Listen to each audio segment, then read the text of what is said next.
Welcome into a Deep to Sports podcast, little video podcast, videocast. I don't know, whatever you want to call it. I'm Clint Cohen. As you can see, Mike Carmin joining me here via Zoom. Mike, thanks for doing this. Appreciate it. Yes, and go Bears. Yes, absolutely. We'll see what happens Sunday. Happy to be invited to the Yeah, play. honestly, I'm not. I know a lot of Bears fans are mad they made the playoffs or everything, but I'm going to enjoy it as long as it lasts, and then we can worry about I'm going to enjoy it until kickoff. Until about Sunday at 8:30. Then I'll stop enjoying it. Right. But so let's get into some Purdue basketball. 2 road games last week. Well, I guess Saturday or whatever. At Rutgers and at Illinois, two really good teams. Purdue at Rutgers, they had a chance. I mean, they had chances in both games. They just couldn't finish it out. Let's start with the Rutgers game. Well, both games kind of followed a similar path where Purdue got behind and then made a run.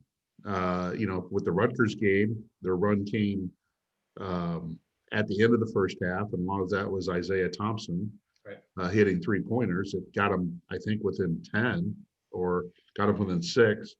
And then they carried that over into the second half where they had gotten the lead, and then boom, turnovers happened and kind of put them behind again. Well, I mean, kind of a similar path on Saturday against Illinois where, Purdue gets behind by 10 at the end of the first half. Aaron Wheeler hits a 3, and then Purdue comes out and scores 17 straight points against Illinois. Then again, boom, turnovers, kind of put them back. But the Rutgers game, they were similar games in that aspect. And as the second half unfolded in both games, and particularly Rutgers, Purdue had opportunities, but just could not come up with the defensive stop or make the play on offense. I think in the Rutgers game, they ended up hitting 11 3-pointers, if I'm not mistaken. And every one of them seemed to be kind of a crucial one. Right. I mean, I think Rutgers got going early in the first half with their threes and then hit a lull.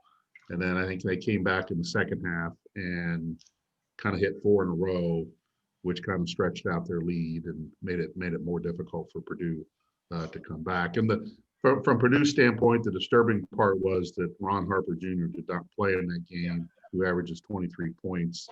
But they had some guys step up and make some plays and carry them offensively. And that's what Rutgers is a very good team. They've got extremely talented and tough and physical players. And that's what has to happen. And in that game, Eric Hunter didn't have one of his better games. And I thought that hurt them more defensively than offensively because Rutgers was getting into the paint with dribble penetration and being able to kick out and kind of dictate things that way. And it was a tough loss for them because it was a winnable game, but they just could not get over the hump in that one. With the turnovers, you mentioned Eric Hunter. It's a young team. It's obviously a very young team, and it's a weird year and playing together and all that other stuff. But I think for this team to have success this year, Eric's gonna have to. I don't want to say he's not a leader, but he's got to, step up a little bit more. I mean, he's kind of in charge. I mean, out there for right now. And I think, you mentioned those turnovers. It's going to be something that they got to learn from and hopefully take care of on Friday night. What did you think about the play? We talked about Travion and Zach a little bit last time about their foul trouble situation. How do you think Travion did in the last couple of games? I mean, it's kind of just what do you think about it?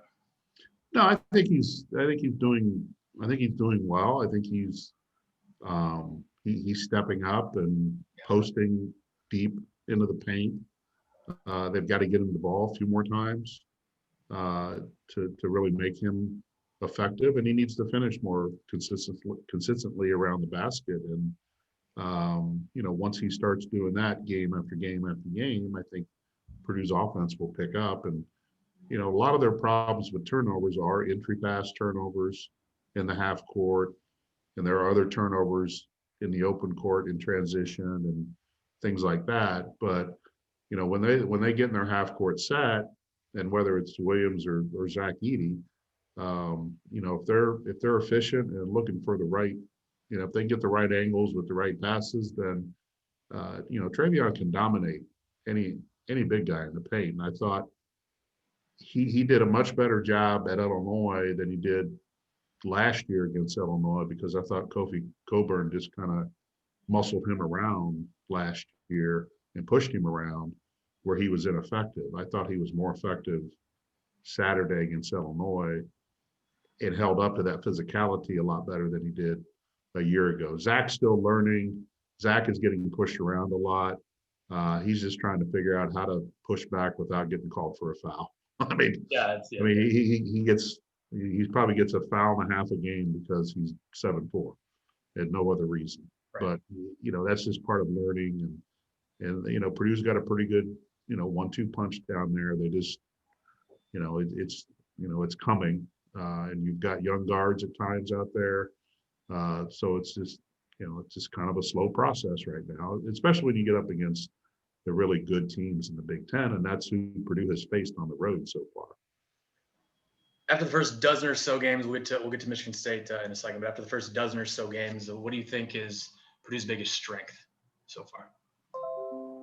They do have depth to play, and they've got parts that can interchange, and they can shoot the ball well from three with Sasha Stefanovic and Brandon Newman and some other guys. It just hasn't been consistent enough. Right. Rebounding has been a strength, even though they did get out rebounded by Illinois, which is, I think, the only two teams about rebounding them this year.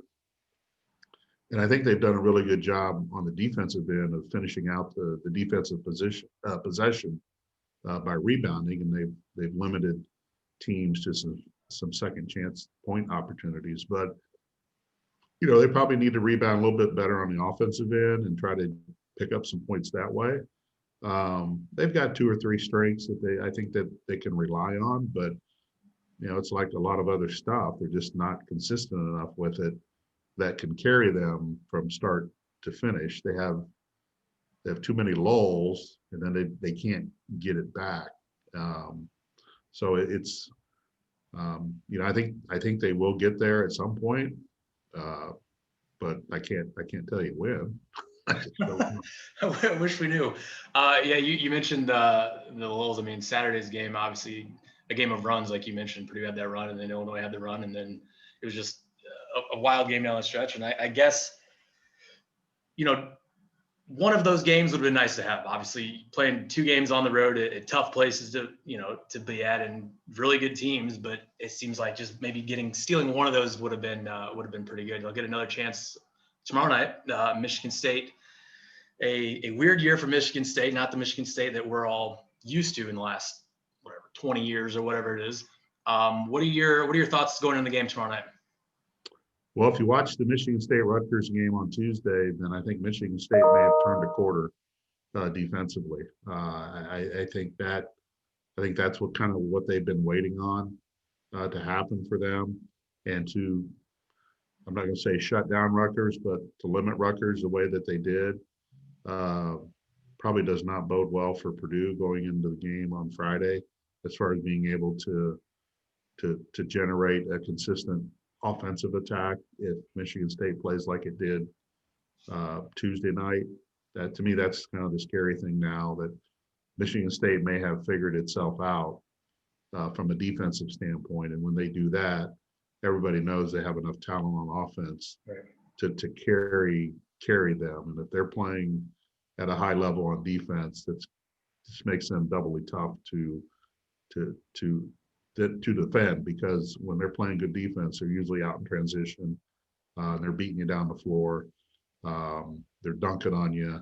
They're doing all that stuff. And I think this, based on what they did Tuesday, now they've had some inconsistencies this year, and that could just been a flash in the pan, and they revert back to some of their old ways on Friday, or this is going to be a building block. I think this game is probably going to tell a lot about Michigan State as far as will they be around at the end for the conference championship, or are they just going to continue to go up and down? And Purdue's got to fight. I mean, they would just really have to fight and rebound well and get their good shots. And the one thing that I don't believe Purdue has done well, is just have a good awareness about them. You get down, or like Illinois, for example, they use the long run to get ahead of the game, but then Illinois comes back. Purdue has some turnovers, but I don't think Purdue has an awareness like, okay, on this possession, Purdue needs to have a really good shot instead of taking the first available shot. Uh, those are the things that I think this team needs to learn is kind of situational basketball and just knowing what you need in that moment. And I think once they figure that out, the 10-0 runs that they get hit against them by Illinois and Rutgers, maybe those become 8-4 runs. You kind of limit the damage a little bit Right. to get your feet back. And that's something I'd be looking for Friday to see how Purdue can maybe navigate itself in that situation. Two more quick things and let you go. Wasn't able to hop on the media availability today. Anything stand out from earlier today? Not really. We had availability on Monday before Nebraska, then that game got postponed. So Just kind of the same. it's just you're just asking about Michigan State a little bit, and I'm working on things for down the road to try to fill some gaps. But it was unfortunate for Purdue to have the game postponed on Tuesday because on paper it appeared to be a win. It was at home. You're facing one of the lower level teams in the conference that's still trying to figure out a whole lot, and Purdue needed a win just to kind of pick themselves up a little bit. And now you're going to play 4 straight road games, even though they are spaced out. It's not an NBA 4-game road trip. They're 4 games in 6 days. Yeah, right. But they'll go to Indiana next week. But nothing really stood out today. And I think players and coaches are a little, they're always aware of the COVID situation. But now that you've had, Penn State's put its program on pause. Purdue had its game postponed on Tuesday because of Nebraska's situation. I think it's heightened the awareness a little bit as far as just taking care of yourself during this time, so you can somehow finish the season. Right. What last thing for you? What do you think about having the entire tournament in Indiana? I think it's great. I think it's wonderful. It'll be the one time. We hope it'll be a one-time situation that we can get back in 2022 and have it spread across the country. But I think it's wonderful. There's no, it kind of lines up perfectly because Indianapolis was going to host the Final Four. How they pull this off, it's going to take a lot of work, and you're not going to know a lot until you get right up to the start of the tournament. The fact that Mackey Arena and Assembly Hall are going to be used for some games, I think is great. Hopefully some fans will be able to get in, but we don't know the answer to that question right now. But it's wonderful. It'll be fun to kind of follow it. You kind of wish that fans could be along for the ride for something like this and have packed houses in Mackey Arena in Bloomington. But if you had packed houses, then you wouldn't be playing the whole tournament in Indiana. So you're going to have to take the good with the bad. So yeah, I'm looking forward to it, to see kind of how it unfolds. And definitely, I think a lot of people will be watching this year's tournament. One last question. I lied. Does Ohio State have any chance to beat Alabama Monday? I think they do. I think they have a chance. I think,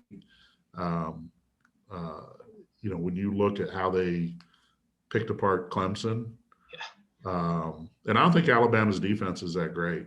It's not an Alabama defense that we're used to, Right. But they have enough weapons on offense that, you may match them the first 2 scores, but then you got to keep matching them.